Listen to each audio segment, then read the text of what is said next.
रुड़की के गुलाबनगर नमाज पढ़ने को लेकर हंगामा खड़ा हो गया, जिसके बाद कंगनहर पुलिस ने मौके पर पहुंचकर मामले को शांत कराया। आपको बता दें कि रुड़की के गुलाबनगर में लगभग 200 साल पुराना एक मजार है, जिसके मुसाफिर द्वारा स्थानीय लोगों के नमाज पढ़ने पर आपत्ति जताई गई, जिसके बाद क्षेत्र में लोगों ने इकट्ठा होकर मामले को लेकर विरोध जताया। जब दोनों तरफ से मामला गरमाने लगा तो पुलिस ने मौके पर पहुंचकर मामले को शांत कराया। दोनों पक्षों के लोगों को अपना अपना पक्ष रखने की बात कही। भारत नगर से ताल्लुक़ रखता हूँ, मैं यहाँ पे इमामत को अंजाम दे रहा हूँ।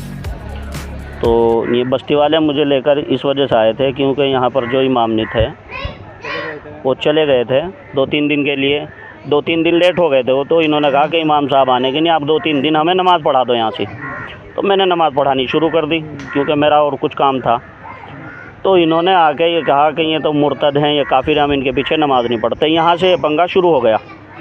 अब मामला क्या है? मामला है मस्जिद का। मस्जिद किससे रसीदें भी निकली है, मैं तो जानता नहीं हूँ क्या है क्या नहीं है, लेकिन मैं कई दिनों से ईद के बाद से जो नमाज़ पढ़ा रहा हूँ, खासतौर पर ये बताइए की जा रही है, माहौल ख़राब किया जा रहा है। यहाँ से जो बस्ती वाले हैं, अल्हम्दुलिल्लाह बस्ती वाले जो हैं सब यहीं के रहने वाले हैं। आप सबकी आईडी चेक कर सकते हैं। और वो जो तबका वो लेके आया है वो सारे बाहर गए। कितने लोग हैं उसके साथ? वो तकरीबन 30 लोग होंगे, 30-40 लोग। माहौल ख़राब करने के लिए आए बस। वो 30-40 लोग हैं। आप कर सकते हैं, आप हमारी आईडी चेक कर सकते हैं जितने लोग। 7-8 साल से हम लोगों ने इस मस्जिद को बनाया था। जैसा हमसे मुमकिन हो सका था वैसे हमने किया। यहाँ पे भी सब पूरा खड्डा था, इसमें हमने पूरे में भराव कराया और हमने अपने स्तर से यहाँ पे जो भी अपनी नमाज के लिए एक स्थान बनाया, उसमें हम आज तक नमाज़ पढ़ते आ रहे थे। लेकिन 19 तारीख में जिस दिन इलेक्शन था उस दिन कुछ लोग आए, हमारे इमाम साहब ईद की छुट्टी पे जो है घर गए थे। ये लोग आए और आ करके 19 तारीख में यहाँ मस्जिद में काबिज़ हो गए। और फिर जब हम नमाज़ पढ़ने के लिए आए और हमारे लोग आए, हमारे इमाम लोग आए, तो उन लोगों को इन्होंने प्रताड़ित किया, इन लोगों के साथ धक्का मुक्की की, जिसमें इनके समीर साहब जो यहाँ के अध्यक्ष है ट्रस्ट के, उनके साथ मारपीट भी की इन्होंने।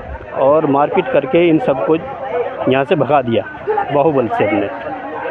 इसमें जो हमें दिखाई दे रहा है वो ये दे रहा है, ये हम लोगों को भी ये कह रहे हैं कि बाहरी है, जबकि मैं पिरान कलियर का रहने वाला और यहाँ का ट्रस्टी हूँ।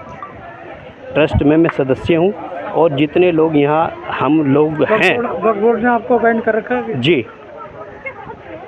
अब क्या मामला है नमाज के लिए? अब हम नमाज के लिए अपनी आए तो इन लोगों ने फिर से हमारे साथ बदसलूकी करी और कहा कि आप लोग यहाँ से जाइए, तुम्हारा यहाँ कुछ नहीं है।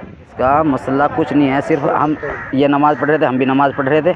अब जो इनके इमाम साहब जो थे पहले, वो चले गए रमज़ान में कलाम पाक पूरा होने के बाद वो घर चले गए, वो आए नहीं। उसके बाद दूसरे इमाम साहब आ गए। अब ये उसके पीछे नमाज़ नहीं पढ़ रहे। हम उनके इमाम साहब जो पहले थे उनके पीछे भी नमाज़ पढ़े थे और इनके पीछे भी नमाज़ पढ़ रहे। ये कह रहे हैं कि हम उन्हीं इमाम को लाएंगे।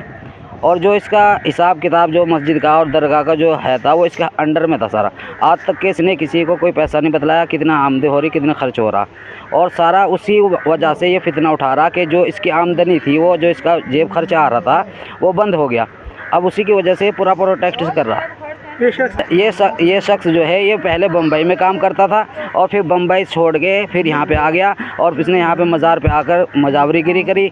और यहाँ पे जो दरगाह का था इंचार्ज वो हमने इसे दे रखा, आप भी दे रहे हैं इसे कि दरगाह का जो इंचार्ज है वो तुम रखो, दरगाह पे जो चढ़ापा आ रहा वो तुम्हारा। लेकिन उसके बावजूद भी इस आदमी की हवस इतनी बढ़ गई कि ये मस्जिद को भी अपने अंडर में रहना चाह रहा और मस्जिद की जो रसीद है, जो आमदनी और ख़र्चा है वो इसके अंदर में पूरा है। अब जो है आमदनी इसकी आज इसके हुजरे में से रसीदें मिली, वो एक 60,000 की कटी हुई, एक 40,000 की, और एक साहब ने 25,000 गेट के दे रखे, उसका कोई हिसाब किताब नहीं दे रहा। और जो भी आमदनी थी वो इसकी है सारी। तो क्या कह रहा है? अब ये कह रहा कि मैं यहाँ पे खुद मुख्तार रहूँगा, मैं यहाँ कमेटी नहीं बनने दूँगा। ये मिल्कियत वक्फ बोर्ड की है सब। ये दरगाह रजिस्टर्ड है वक्फ बोर्ड से। ये मस्जिद अभी इन्होंने रजिस्टर्ड नहीं कराई। और इसके ये जो है मस्जिद का जो है वो यही नमाज़ पढ़ने को लेकर हम इनके पीछे नमाज़ पढ़े। हम इन कह रहे भाई हम आओ नमाज़ पढ़ो, आप भी पढ़ो, लेकिन नमाज़ पढ़ने को तैयार नहीं है। अपने अलग इमाम साहब ला रहे, इमाम के पीछे अलग नमाज़ करना चाह रहे मस्जिद में, जबकि फतवा ये है कि एक मस्जिद में 2 नमाज़ नहीं हो सकती है एक वक्त की। और ये चाह रहे कि 2 नमाज़ हो यहाँ पे, इनका इमाम इनकी नमाज़ पढ़ाए, हमारा इमाम इनके। बाहर के लोग आ रहे सारे और हमारे महल मुस्लिमों को बांटने का मुस्लिमों को बांटने वाला ही वो है, इस प्लान है सारा।